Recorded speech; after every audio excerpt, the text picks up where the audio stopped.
সবাইকে আজকের এই মজাদার সায়েন্স এক্সপ্লেনারে স্বাগত। হরিচরণ মহামায়া গার্লস হাই স্কুলের বিজ্ঞান বিভাগের চমৎকার একটি পাঠ থেকে অনুপ্রাণিত হয়ে আজ আমরা একদম সায়েন্টিফিক ডিটেকটিভ বা বৈজ্ঞানিক গোয়েন্দা হয়ে যাব। দৈনন্দিন জীবনে আমরা যাকে খাঁটি বা বিশুদ্ধ বলি, বিজ্ঞানের কড়া নিয়মে আর অনুবীক্ষণ যন্ত্রের নিচে তার আসল রূপটা ঠিক কেমন সেটাই আজ আমরা খুঁজে বের করব। তো চলুন শুরু করা যাক। আচ্ছা, শুরুতেই আমাদের রান্নাঘরের খুব সাধারণ একটা জিনিসের দিকে নজর দেওয়া যাক। ধরুন, বাজার থেকে কেনা দুধের প্যাকেট। গায়ে তো বেশ বড় বড় অক্ষরে লেখা থাকে 100% খাঁটি দুধ, তাই না? সাধারণ কথাবার্তায় বা কেনাকাটার সময় খাঁটি মানে হলো যাতে কোনো বাইরের ভেজাল নেই, একদম ফ্রেশ। কিন্তু আপনারা কি কখনো ভেবে দেখেছেন রসায়নের ভাষায় এই দুধটা আসলে খাঁটি কি না? মার্কেটিংয়ের এই বড় বড় দাবিগুলো কি বিজ্ঞানের অনুবীক্ষণ যন্ত্রের নিচে টিকবে? চলুন দেখি রসায়ন আমাদের বাজারের এই হিসাবটাকে কিভাবে পাল্টে দেয়। ওকে, এবার একটু গভীরে যাওয়া যাক।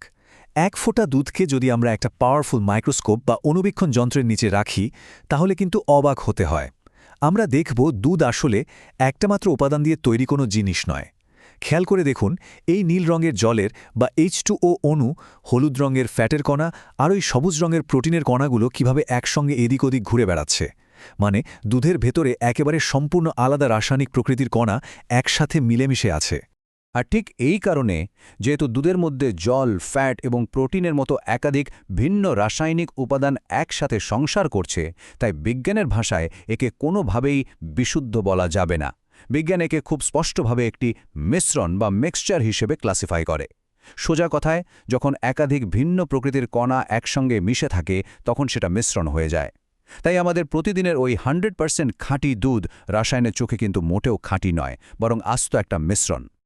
এখন এই স্লাইডের সবচেয়ে ইন্টারেস্টিং বিষয়টা হলো, এখানে আমরা সত্যিকারের বিশুদ্ধ পদার্থের একটা চমৎকার তুলনা দেখতে পাচ্ছি।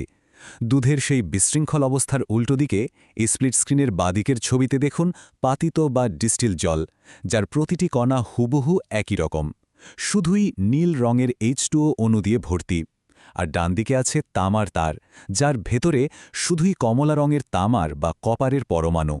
এখানে প্রতিটি কণা একেবারে আইডেন্টিক্যাল বা অভিন্ন, একটার সাথে আর একটার কোনো পার্থক্যই নেই। বিজ্ঞানের ভাষায় বিশুদ্ধতা বলতে কিন্তু ঠিক এই জিনিসটিকেই বোঝায়। আগের তুলনাটা থেকে আমরা বিশুদ্ধ পদার্থের একদম পরিষ্কার একটা সংজ্ঞা পেয়ে যাই। বিশুদ্ধ পদার্থ হলো ঠিক সেই ধরনের বস্তু যা শুধুমাত্র এক ধরনের কণা দিয়েই তৈরি। সেটা তামার মতো কোনো একক উপাদানের মৌল বা এলিমেন্ট হতে পারে, আবার জলের মতো নির্দিষ্ট অনুপাতে তৈরি যৌগ বা কম্পাউন্ডও হতে পারে। তবে মূল শর্তটা হলো এদের রাসায়নিক স্তরে সম্পূর্ণভাবে অভিন্ন বা ইউনিফর্ম হতে হবে। এর মধ্যে এক ফোঁটা অন্য কোনো কণা ঢুকে গেলে কিন্তু গেম ওভার, সেটার বিশুদ্ধ থাকবে না, সরাসরি মিশ্রণ হয়ে যাবে। আচ্ছা, বিশুদ্ধ পদার্থের ব্যাপারটা তো ক্লিয়ার হলো, তাই না? এবার চলুন আবার মিশ্রণের দিকে ফিরে যাই। প্রতিদিন আমাদের চারপাশে, বিশেষ করে আমাদের নিজেদের রান্নাঘরেই আমরা যে অসংখ্য মিশ্রণ দেখতে পাই, বিজ্ঞান সেগুলোকে মূলত দুটো একদম আলাদা ভাগে ভাগ করে। চলুন দেখে নিই এই দুই ধরনের মিশ্রণ আসলে কি আর আণবিক স্তরে এরা ঠিক কতটা আলাদা আচরণ করে। প্রথমটা হলো সমসত্ব মিশ্রণ বা হোমোজিনিয়াস মিক্সচার। এই অ্যানিমেশনটায় নুন আর জলের মিশ্রণটা দেখুন। নুনের কণাগুলো জলের সাথে এমন নিখুঁত আর সমানভাবে মিশে যায় যে ওপর থেকে নিচ পর্যন্ত পুরোটাই একদম একরকম দেখায়, আলাদা কোনো সীমাই নেই। অন্যদিকে রয়েছে অসমসত্ব মিশ্রণ বা হেটেরোজিনিয়াস মিক্সচার, যেমন তেল আর জল। এখানে কণাগুলো কিন্তু সমানভাবে ছড়ায় না। আপনি যতই নাড়ান না কেন, এরা বেশ জেদি। অ্যানিমেশনে যেমন দেখছেন, এরা একে অপরের থেকে আলাদা হয়ে স্পষ্ট দুটো স্তর তৈরি করে ফেলে। আর এই চার্টটি চমৎকারভাবে তুলে ধরেছে কিভাবে আমরা আমাদের চারপাশের সমস্ত পদার্থকে শ্রেণীবদ্ধ করতে পারি। দেখুন, একদিকে আছে বিশুদ্ধ পদার্থ, যা মৌল এবং যৌগে বিভক্ত, আর অন্যদিকে আছে মিশ্রণ, যা সমসত্ব এবং অসমসত্ব এই দুই ভাগে বিভক্ত। এই ছোট্ট ছকটা যদি একবার মাথায় গেঁথে নিতে পারেন, তাহলে রান্নাঘরের সাধারণ নুন জল থেকে শুরু করে ল্যাবরেটরির জটিল রাসায়নিক সবকিছুর ক্লাসিফিকেশন আপনাদের কাছে একদম জলের মতো পরিষ্কার হয়ে যাবে। আমরা আজকের এই এক্সপ্লেনারের একদম শেষ পর্যায়ে চলে এসেছি। তবে যাওয়ার আগে আমার নবম শ্রেণীর শিক্ষার্থী বন্ধুদের জন্য এবং আপনাদের সবার জন্যই একটা ছোট্ট কুইজ রেখে যাচ্ছি। একটু ভেবে বলুন তো, আমরা প্রতি মুহূর্তে যে বাতাসের শ্বাস নিচ্ছি, এই বায়ু আসলে কি?